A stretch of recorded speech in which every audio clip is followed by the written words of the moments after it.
নমস্কার বন্ধুরা, আপনারা কি 4পাই আইডিয়াজে স্বাগতম। আমার আজকের উপস্থাপনা হলো পদার্থবিদ শিক্ষকের এক কলঙ্কিত অধ্যায় তথা পালসার আবিষ্কার। পালসার নামটি আমাদের কাছে অত্যন্ত সুপরিচিত একটা নামটা মুখে এলেই কিন্তু বেশ সুন্দর একটা স্পোর্টি বাইকের ছবি চোখের সামনে ভেসে আসে। কিন্তু আমাদের মধ্যে যারা মহাকাশ ও তৎসহ বিষয়ে আগ্রহী তাদের ক্ষেত্রে কিন্তু আরও একটা ছবি ভেসে ওঠে, আর সেটা হলো ঘূর্ণায়মান নিউট্রন নক্ষত্র। ইংরেজিতে এর পুরো নাম পালসেটিং রেডিও স্টার, সংক্ষেপে আমরা বলে থাকি পালসার। প্রায় দুর্ঘটনাবশতই বলা যেতে পারে পালসার আবিষ্কার করেন 1967 সালে মহাশূন্যের বেতার তরঙ্গের উপর গবেষণাকারী জোসেলিন বেল বার্নেল, যিনি তৎকালীন কেমব্রিজ বিশ্ববিদ্যালয়ের একজন স্নাতক ছিলেন, এবং তার গবেষণার উপদেষ্টা টনি হিউইস। বেলের এই আবিষ্কারটি সাধারণভাবে জ্যোতির্বিজ্ঞানীদের এবং বিশেষ করে মহিলা বিজ্ঞানীদের ক্ষেত্রে যথেষ্ট প্রভাব ফেলেছিল। বেল যতটা খ্যাতি অর্জন করেন, আর কোনো মহিলা বিজ্ঞানী এত খ্যাতি অর্জন করেছে বলে মনে হয় না। যদিও সেই সময় কোনো বিজ্ঞানী এই পালসারের ধারণা মেনে নিতে পারেননি। বেতার তরঙ্গের এই স্পন্দন বা পালস এতটাই সুষম ও নিয়মিত ছিল যে তারা একে এক ভিন গ্রহের কোনো উন্নত সভ্যতা থেকে পাঠানো সংকেত বলে মনে করতেন। প্রথমে এই পালস দেখে ভাবা হয়েছিল এটা কোনো এলিয়েন সভ্যতার সংকেত নয় তো। এই জন্যই সিগন্যালের নাম দেওয়া হয় LGM-1, যেখানে LGM মানে ছিল লিটল গ্রিন ম্যান, যা এলিয়েন অর্থে ব্যবহৃত হয়েছিল। কিন্তু পরে আরও একটি যখন পালসের উৎস পাওয়া যায়, তখন এই ধারণা বাতিল করে এর নাম দেওয়া হয়েছিল CP1919। অর্থাৎ CP1919 পালসারটি নিয়মিত বিরতিতে রেডিও তরঙ্গদৈর্ঘ্যে বিকিরণ করছিল, আর সেটিই ছিল মানুষের খোঁজ পাওয়া প্রথম পালসার তথা নিউট্রন স্টার। এই আবিষ্কারের জন্য টনি হিউইস নোবেলজয়ী হন, কিন্তু এই উপদেষ্টা শিক্ষক মহাশয় সম্পূর্ণ কৃতিত্ব নিজে নেন। অন্যদিকে যে ছাত্রী ছিলেন এই আবিষ্কারের অন্যতম হোতা, তাকে কোনো কৃতিত্বই দেননি। একজন শিক্ষকের এহেন কাজ সত্যিই নিন্দনীয় বিষয়, যা পদার্থবিদ্যার ইতিহাসের এক কলঙ্কজনক ঘটনা। অথচ দেখুন, তার ওই ছাত্রী বেল শিক্ষক মহাশয়ের নোবেল জয়ের জন্য প্রকাশ্যে আনন্দ প্রকাশ করেন এবং শিক্ষককে অভিনন্দনও জানিয়েছিলেন। একবার ভেবে দেখুন তো, কত বড় মনের অধিকারিণী ছিলেন ওই ছাত্রী। জোসেলিন বেলের এহেন আচরণ আজও মহাকাশ গবেষণায় একটি দৃষ্টান্ত। তো যাই হোক, আবার ফিরে আসি পালসার সম্পর্কিত তথ্যে। আমাদের মনে রাখতে হবে, সব নিউট্রন স্টার কিন্তু পালসার নয়।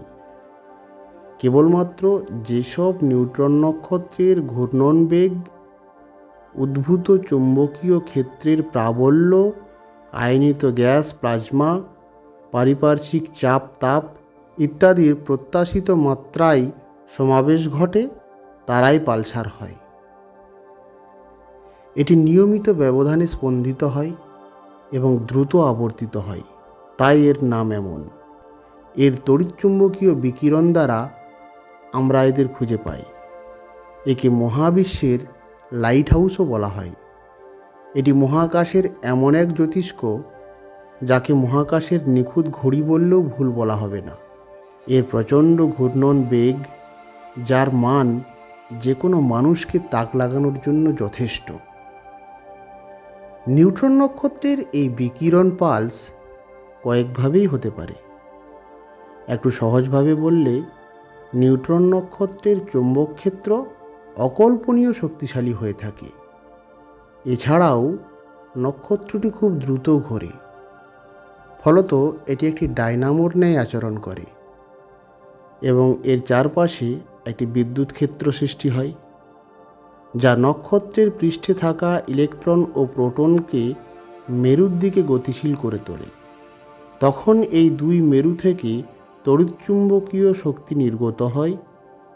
নিউট্রন নক্ষত্রের এই তড়িৎচুম্বকীয় মেরু যদি পৃথিবীর দিকে ঘোরানো থাকে, তবে প্রতিবার নক্ষত্রটি নিজের অক্ষ ঘুরে যখন পৃথিবীর দিকে মুখ করবে, আমরা তখন সেই মেরু থেকে নির্গত বিকিরণ দেখতে পাব। আমরা বাতিঘর বা লাইট হাউস কিংবা অ্যাম্বুলেন্স বা পুলিশের যে সাইরেনযুক্ত গাড়িগুলো থাকে, সেখানেও অনেকটা এই ব্যাপারটা লক্ষ্য করেছি। প্রতিবার লাইটের প্রতিফলক যখন আমাদের দিকে ঘুরে আসে, তখনই কেবল আমরা ওই আলো বা সাইরেনের লাল লাইট আমরা দেখতে পাই।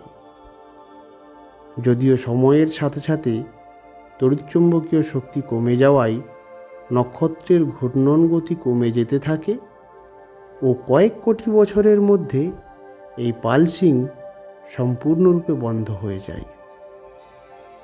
পালসার সম্পর্কে আরও ডিটেল স্টাডি করার পর বিজ্ঞানীরা দেখেছেন এই পালসারকে কয়েকটা ভাগে ভাগ করা যেতে পারে। যেমন ধরুন রোটেশন পাওয়ার্ড পালসার, যেখানে নক্ষত্রের আবর্তন শক্তি ব্যবহার করে ইলেকট্রোম্যাগনেটিক তরঙ্গ বিকিরণ হয়। অ্যাক্রিয়েশন পাওয়ার্ড পালসার, যেখানে মাধ্যাকর্ষণ শক্তি ব্যবহার করে এক্স রে তৈরি হয়। এছাড়াও রয়েছে ম্যাগনেটাস পালসার। এখানে মূলত উচ্চ বলের তড়িৎচুম্বকীয় ক্ষেত্রের ক্রমাগত ক্ষয়ের ফলে ইলেকট্রোম্যাগনেটিক শক্তি বিকিরণ হয়। তবে সবচেয়ে গুরুত্বপূর্ণ হলো বাইনারি পালসার। আর এর কারণ হলো বাইনারি পালসার PSRB 1913+16 হলো প্রথম নক্ষত্র যার কক্ষপথ ক্ষয় আইনস্টাইনের থিওরি অব রিলেটিভিটি দিয়ে যথাযথভাবে বোঝা গিয়েছিল। তো পরের ভিডিওতে আমি এই বাইনারি নক্ষত্র ও বাইনারি পালসার নিয়ে আলোচনা করব। ততক্ষণ সঙ্গে থাকুন, কমেন্ট করে জানান এই সংক্ষিপ্ত আলোচনা আপনাদের কেমন লাগলো, আর অবশ্যই চ্যানেলটিকে সাবস্ক্রাইব করুন। আজ এই পর্যন্তই রইল। সকলকে ধন্যবাদ।